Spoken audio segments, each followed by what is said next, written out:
जी हाँ दोस्तों, आपके लिए गुड न्यूज़ है कि Madhya Pradesh DEd 4th round की मेरिट लिस्ट हमारी अनाउंस कर दी गई है।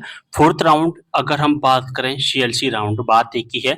आप तो 4th राउंड भी कह सकते हैं, सीएलसी राउंड भी कह सकते हैं। सीएलसी का मतलब होता है कॉलेज लेवल काउंसलिंग। तो 4th राउंड हमारा 5 अगस्त को स्टार्ट हो गया था, 7 अगस्त तक इसके रजिस्ट्रेशन प्लस चॉइस फिलिंग चले थे और 8 अगस्त को जो लिस्ट आने वाली थी वो हमारी 11 अगस्त को आज लिस्ट अनाउंस कर दी गई है वेबसाइट पर। अब हमें कैसे चेक करना है वो हम आज की इस वीडियो के माध्यम से बात करेंगे। 4th राउंड की मेरिट लिस्ट को चेक करने का जो तरीका है, जो first round and second round and third round में रखा गया था उससे कुछ डिफरेंट रहने वाला है। हम कैसे चेक करेंगे सारी चीज बताऊंगा वीडियो के माध्यम से। तो दोस्तों, जब आप इसकी ऑफिशियल वेबसाइट पर आते हो तो ऑफिशियल वेबसाइट पर केवल और केवल आपको 4 लिंक दिखाई देंगे। आपको एक लिंक अलॉटमेंट लेटर को डाउनलोड करने का नहीं दिखाई देगा। ठीक है, यहाँ पर केवल केवल फीस सबमिट करने का ही लिंक एक्टिवेट किया गया है 11 अगस्त को। इसके अलावा और कोई भी लिंक एक्टिवेट नहीं किया गया है। अब यहाँ पर जो बात आती है कि हम अपनी मेरिट लिस्ट कैसे चेक करें, हमने जो चॉइस फिलिंग में कॉलेज फिल किए थे उनमें से हमें कौन सा कॉलेज मिला है वो हम कैसे चेक करेंगे वो मैं आपको बताऊंगा वीडियो के माध्यम से। तो 4th राउंड में जो कॉलेज चेक होगा वो मैं आपको बता देता हूँ इसका क्या तरीका है। ये 4th राउंड का नाम रखा गया है सीएलसी राउंड, यानी कि कॉलेज लेवल काउंसलिंग। तो इसका मतलब है जो हमारी जो काउंसलिंग होगी, यानी कि जो मेरिट लिस्ट बनेगी वो कॉलेज से ही बनेगी। तो अब आपको आगे क्या करना है, आपने जो चॉइस फिलिंग की थी, ठीक है, जो आपने चॉइस फिलिंग की होगी उन कॉलेजेस में आपको जाना है, सभी कॉलेजेस में, या आपको जिस कॉलेज में एडमिशन लेना है उन कॉलेज में जा सकते हैं।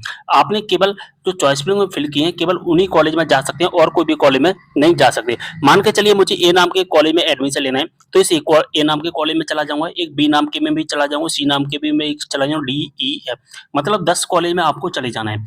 10 कॉलेज में जाने के बाद में आपको क्या करना है, आपकी 12वीं क्लास की मार्कशीट है और आपके जितने भी समझ डॉक्यूमेंट हैं वो समझ डॉक्यूमेंट सबमिट कर देना है। और उन डॉक्यूमेंट के आधार पर, यानी कि आपकी जो 12वीं क्लास की जो परसेंट है वो इस परसेंट के आधार पर आपकी एक मेरिट लिस्ट तैयार की जाएगी। मान के चलिए कोई ए नाम का कॉलेज है, ए नाम के कॉलेज में 50 स्टूडेंट हैं जिन्होंने अपनी 12वीं क्लास की मार्कशीट और डॉक्यूमेंट सबमिट कर दिए।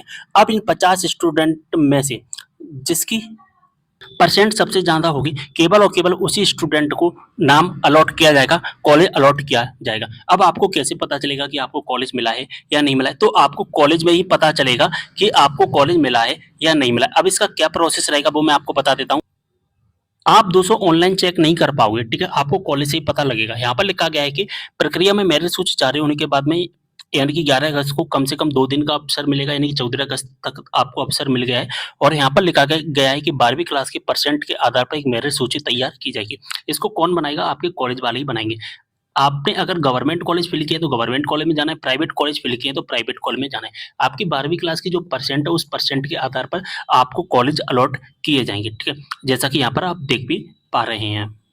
यहाँ पर ऑनलाइन चेक करने का लिंक एक्टिवेट नहीं किया जाएगा, ऐसा एमपी ऑनलाइन पर मैंने कॉल करके बात की थी तो उन्होंने मुझे बताया था कि, और यहाँ पर जो आरएस के राज्य शिक्षा केंद्र यहाँ पर भी मैंने बात कर ली है, उन्होंने भी मुझे बताया है कि यहाँ पर कोई भी लिस्ट को चेक करने का लिंक एक्टिवेट नहीं किया जाएगा। आपको कॉलेज से ही पता चलेगा कि आपको कौन सा कॉलेज मिला है, कौन सा कॉलेज नहीं मिला है। ये जो फीस सबमिट करने का लिंक एक्टिवेट किया गया है ना, ये केवल और केवल गवर्नमेंट कॉलेज के लिए किया गया है, क्योंकि आप सभी जानते हो कि जो फीस सबमिट होती है ना दोस्तों, गवर्नमेंट कॉलेज की ऑनलाइन फीस सबमिट होती है और प्राइवेट कॉलेज की ऑफलाइन फीस सबमिट होती है। ये सभी स्टूडेंट बहुत अच्छी तरीके से जानते हैं। अब यहाँ पर अगर हम बात करें तो यहाँ पर लिखा गया है कि आवेदक द्वारा की गई चॉइस फिलिंग के अनुसार इंस्टीट्यूट में, यानी कि इस कॉलेज में आपको रिपोर्टिंग करनी होगी। जैसा कि मैंने अभी आपको बताया, रिपोर्टिंग के समय समझ डॉक्यूमेंट ओरिजिनल ले जाना है और उपस्थित होना है। मान के चलिए आपने 10 कॉलेज चॉइस फिलिंग में फिल किए हैं तो 10 कॉलेज में अपने समझ डॉक्यूमेंट सबमिट कर देना है और उन 10 कॉलेज में से आपकी 12वीं क्लास के परसेंट के आधार पर मेरिट लिस्ट तैयार की जाएगी और उन 10 में से किसी भी 10 कॉलेज में भी नाम आ सकता है, किसी 5 कॉलेज में भी नाम आ सकता है, किसी एक कॉलेज में भी नाम आ सकता है। वो आपको कॉलेज में जाकर के ही पता करना होगा कि आपको कॉलेज मिला है या नहीं मिला है। अब प्राइवेट कॉलेज वाले कैसे चेक करेंगे, आपको कॉलेज में जाना है वेरिफिकेशन के लिए, वेरिफिकेशन सही पाया जाता है तो एडमिशन कंफर्म करके सीट आवंटन यानी कि अलॉटमेंट दे दिया जाएगा आपको वहीं एंड टू एंड, और आपको अलॉटमेंट एंड एडमिशन की फीस रिसिप्ट दे दी जाएगी और आपकी फीस भी ऑफलाइन ही कॉलेज में जमा करवा दी जाएगी और आपके पास एक ओटीपी आएगा और ओटीपी के माध्यम से आपका जो प्रोसेस है वो कंप्लीट कर दी जाएगी। ये तो हो गया यहाँ पर गवर्नमेंट प्राइवेट कॉलेज के लिए। गवर्नमेंट कॉलेज की अगर हम बात करें, आपको कॉलेज में जाना है, वेरिफिकेशन करवाना है और अलॉटमेंट, अगर आपको 12वीं क्लास के परसेंट के आधार पर आपकी अगर परसेंट ज़्यादा है तो आपको अलॉटमेंट दे दिया जाएगा और फीस इनिशिएट के लिए प्रोसेस कर दिया जाएगा, यानी कि आपको फीस इनिशिएट करने के लिए लिंक एक्टिवेट कर दी और आपको जो फीस सबमिट करनी है वो ऑनलाइन फीस सबमिट करनी है। प्राइवेट कॉलेज को ऑफलाइन फीस सबमिट करनी है कॉलेज में ही और गवर्नमेंट कॉलेज को ऑनलाइन फीस सबमिट करनी है, जो कि अभी मैंने आपको बताया था। ऑनलाइन फीस सबमिट करने का लिंक एक्टिवेट कर दिया गया है, ठीक है। प्रवेश प्रक्रिया आपके रजिस्टर्ड मोबाइल नंबर पर ओटीपी आएगा, पासवर्ड के माध्यम से कंप्लीट कर दी जाएगी और इस तरह से हमें ऑनलाइन फीस सबमिट करनी है। और जैसे हम ऑनलाइन फीस सबमिट कर देते हैं हमारी सीट लॉक हो जाएगी। जब तक हम फीस सबमिट नहीं करेंगे हमारी सीट है जो कि लॉक नहीं होगी। गवर्नमेंट कॉलेज का प्रोसीजर और मैंने प्राइवेट कॉलेज का भी बता दिया है। प्राइवेट कॉलेज का हैंड टू हैंड आपको मिल जाएगा सब कुछ, एडमिशन कंप्लीट, यानी कि यहाँ पर लिखा गया है कि अलॉटमेंट एंड एडमिशन की रसीद प्राप्त, जो कि रसीद प्रदान की जाएगी। और गवर्नमेंट कॉलेज के लिए जो होगा वो आपको ऑनलाइन फीस सबमिट करने के बाद में जो कि सीट आपकी लॉक की जाएगी। जैसा कि देख पा रहे हैं यहाँ पर गवर्नमेंट कॉलेज के लिए फीस सबमिट करने का भी लिंक एक्टिवेट कर दिया गया है, जो कि 9,000 रुपये फीस सबमिट करनी है, ठीक है। यहाँ पर ऑनलाइन कोई भी लिंक एक्टिवेट नहीं किया जाएगा, आपको कॉलेज में जाना है और आपके पास में 11 तारीख, 12 तारीख, 13 तारीख और 14 तारीख 4 दिन है। 4 दिन में आपको कॉलेज में जाना है, सभी कॉलेजेस में जा सकती हैं और अपनी डॉक्यूमेंट जमा कर देना।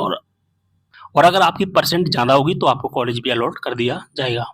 तो सारी इन्फॉर्मेशन अच्छे समझ में आ गई होगी। कोई भी डाउट हो कमेंट करना। वैसे मैंने सारी चीज़ें आपको बता दी हैं। मिलते हैं अगली वीडियो में एक और जानकारी के साथ, तब तक के लिए बाय।